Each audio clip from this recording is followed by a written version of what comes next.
Baik, assalamualaikum warahmatullahi wabarakatuh. Kita kembali lagi ya, dan di sini kita akan mulai sesi keempat. Baik, untuk medical representatif, optimalisasi strategi pemasaran medical representatif, di sini kita akan bahas lagi di sesi keempat ini mengenai beberapa hal yang nanti akan bisa menjadi kiat sukses menjadi seorang medical representatif. Siap semuanya ya, dan masih semangat? Ya, jadi untuk sesi yang keempat ini, kita akan mulai untuk memahami product knowledge dengan baik atau kiatnya bagaimana kita bisa memahami product knowledge dengan baik. Kalau Anda adalah lulusan dari jurusan yang mungkin kefarmasian, mungkin ini tidak akan terlalu sulit ya. Tetapi kalau yang non-farmasi tentu akan memberikan effort tersendiri. Sehingga silakan bagi yang kalian yang non-farmasi bisa melakukan latihan-latihan yang dibutuhkan. Baik, untuk sesi 4, total durasi ada 100. Kemudian nama sesi di sini kita memahami produk knowledge dengan baik.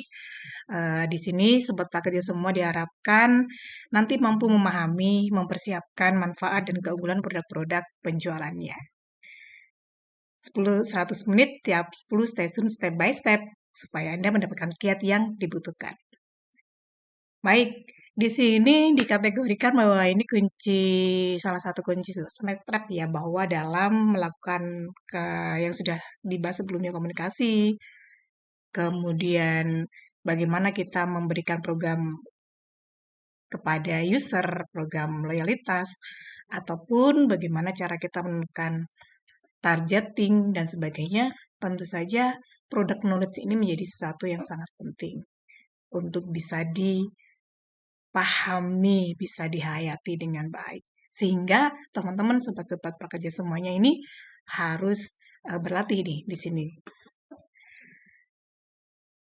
Oke, sebelumnya kita perlu dulu nih product knowledge ini seperti apa gitu ya. Jadi product knowledge atau pengetahuan produk ya, kalimat product knowledge itu nanti akan sering didengar nih. Misalnya seorang dokter bertanya, gimana product knowledge-nya? Atau teman-teman kita, kamu sudah paham belum product knowledge ini? Jadi nanti tidak sering menggunakannya itu product knowledge, tidak pernah menggunakan pengetahuan produk, gimana produknya dan sebagainya, tapi lebih ke bahasa-bahasa medical representatif gitu ya. Ini merujuk pada pemahaman yang mendalam yang dimiliki oleh suatu produk ya, atau portofolio produk yang diwakili oleh seorang mitra. Jadi product knowledge ini mencakup informasi detail mengenai keunggulan produk yang terutama ya, manfaat klinis karena di sini adalah obat, cara kerja, efek samping yang mungkin terjadi, serta pemahaman tentang bagaimana produk tersebut dapat memberikan solusi terbaik untuk kebutuhan pasien dan masalah kesehatan tertentu. Ya, jadi sobat prakerja semua, produk knowledge ini bisa digambarkan bahwa itu pengetahuan yang komprehensif, yang menyeluruh mengenai suatu produk dan obat tentunya. Yang mungkin dokter kan sudah merupakan profesional yang lebih tahu tentang produk ini. Nah, itu kenapa kita perlu juga mengimbanginya. Kalau kita memang kemampuan marketingnya ini jauh lebih dibutuhkan ya. Tapi untuk mengimbangi user kita, tentu saja kita harus memiliki produk knowledge yang setidaknya kita membaca, mempelajari. Meskipun kalau dibilang sama dengan dokter pengetahuannya, tidak juga. Ya, hanya kita berfokus pada produk-produk kita saja. Keunggulan, kemudian manfaat klinis, cara kerja, efek samping, nanti mungkin tambah lagi dosis, cara penggunaan, kemudian kontraindikasi, dan seterusnya, itu merupakan hal-hal yang harus kita pahami sebagai seorang medical representative. Ya, baik. Sehingga sukses menjadi medical representative, kalau pertemuan sebelumnya kita sudah belajar nih bagaimana komunikasi yang baik, di dalamnya juga terdapat bagaimana kita paham, memahami product knowledge. Jiwa pejuang tinggi tentu, semangat saya yakin nih, sobat-sobat prakerja semua juga memahami atau memiliki semangat-semangat yang tinggi di sini untuk selalu belajar. Rasa percaya diri dan optimis. Nah, produk knowledge ini juga bisa membangun rasa kepercayaan diri kita. tentu saja pada saat kita mendengar bahwa oh usernya dokter, begitu ya.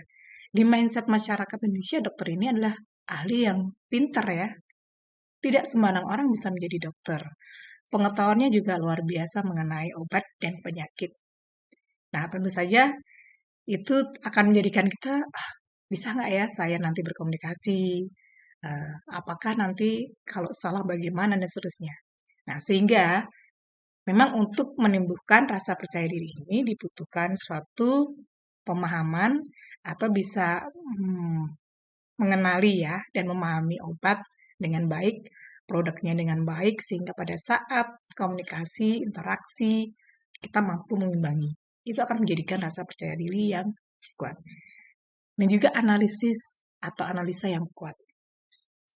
Sukses menjadi medical representative dibutuhkan analisa yang kuat karena sebelumnya juga sudah sering kita bahas bahwa Anda ini tidak hanya tugas pokoknya yang disebutkan kemarin, tetapi dibutuhkan nih kemampuan survei, kemampuan melakukan laporannya, atau kita membuat laporan-laporan dari survei kita, dan juga menganalisa. Ini menjadi sangat penting begitu ya, karena memang kuncinya di situ untuk menjadi seorang medical representative. Nah, dimulai dari mana ya kita untuk bisa mengetahui produk knowledge bagi mungkin sobat prakerja semua yang tidak berasal atau background-nya bukan farmasi gitu ya. Tentu saja dari perusahaan ini biasanya akan ada training. Kemarin juga sudah atau sebelumnya sudah dibahas yang mengenai kebijakan training tersebut. Manfaatkanlah momen itu ya, training produk ini untuk benar-benar menggali, benar-benar memahami, meskipun bisa dikatakan hampir 100% hafalan.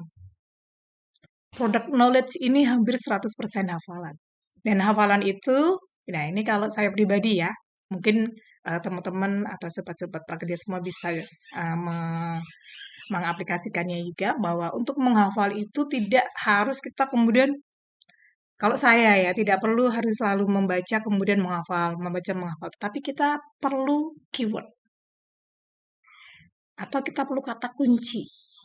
Jadi begitu kita ingat kata kunci itu, maka otomatis kita mengingat apa yang dimaksud.